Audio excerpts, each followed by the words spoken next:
Now we are going to talk about the Keep in Touch strategy. So there are 4 things to consider for our Keep in Touch strategy. Number 1, how to use our customer relationship management tool, our CRM, to collect and connect. And then number 2, how to use the 80-20 rule to develop content. Number 3, how to deliver your content using the best tool. And number 4, how to use e-signs and other types of email promotions to position yourself as an expert. So the first thing is collecting to connect. This is where people fall down time and time again. How many people have you met that you forgot to collect information from so you could follow up with these people? We need to discipline ourselves to consistently and frequently collect the data and put it in a tool that helps us manage the relationships effectively so we can nurture these relationships over time. When we network, we consistently collect and connect. When we enter people into our sales cycle, we are putting them into a database, and then what? The then what needs to be that we segment these people into groups of people. The people that we already have a relationship with might receive different keep in touch communications from us than a brand new prospect. So segmenting is critical.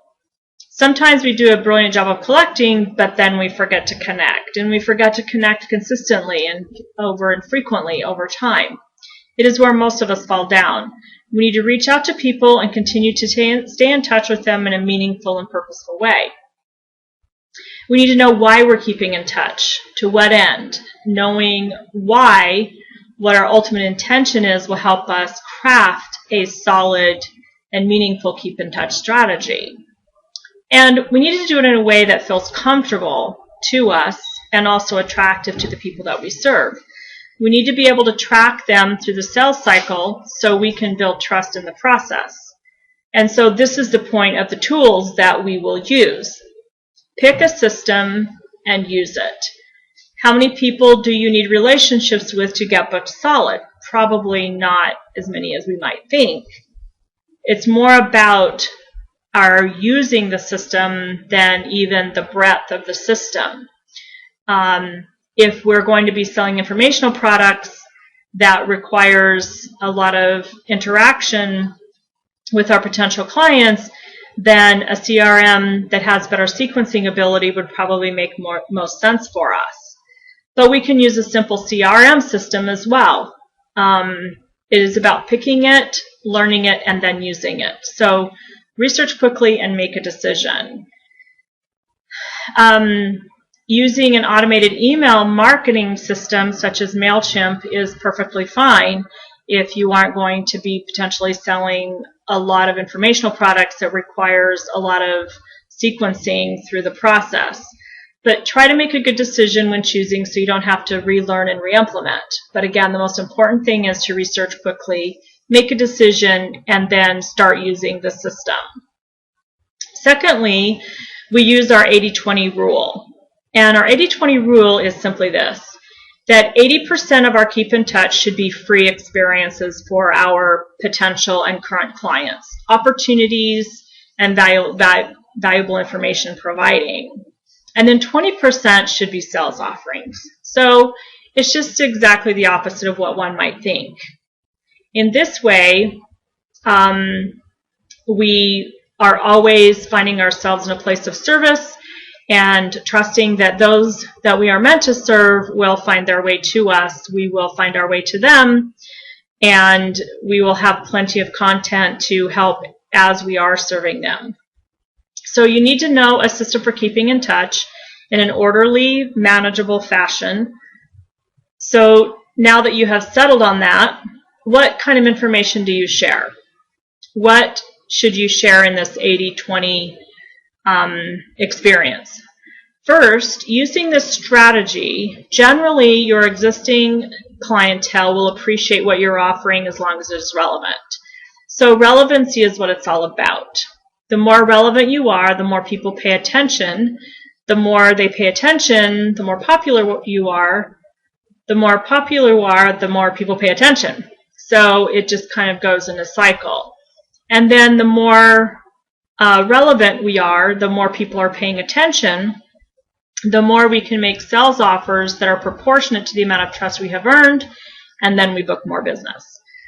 So first, share helpful information. It might be industry information, it might be strategies, tips, techniques, or it might even be from other experts. You can also share your own offerings and products and services and talk about, sharing the products and services that you offer.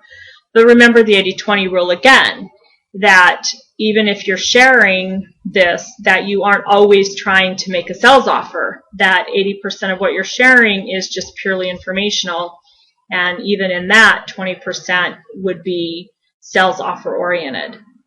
So whenever you're selling something, remember that people want to express themselves through what they buy. They use buying to put forth what they value. So make sure that what you are offering is indeed valuable to them and may not be as valuable to you, although if you're being fully self-expressed, there must be a reason that you picked this product or this offering, and hopefully you have a good solid reason why you have connected with it, so it provides value to both you and the client. So where to begin? Write down some helpful information that you can share with people that you want to serve. What kind of content is relevant to them? Write it down. Then what kind of experiences can you bring to the people that you are trying to share with? What kind of information can you share with them that will be meaningful and helpful to them? Or what kind of products can you offer that will be valued by them and valuable to them?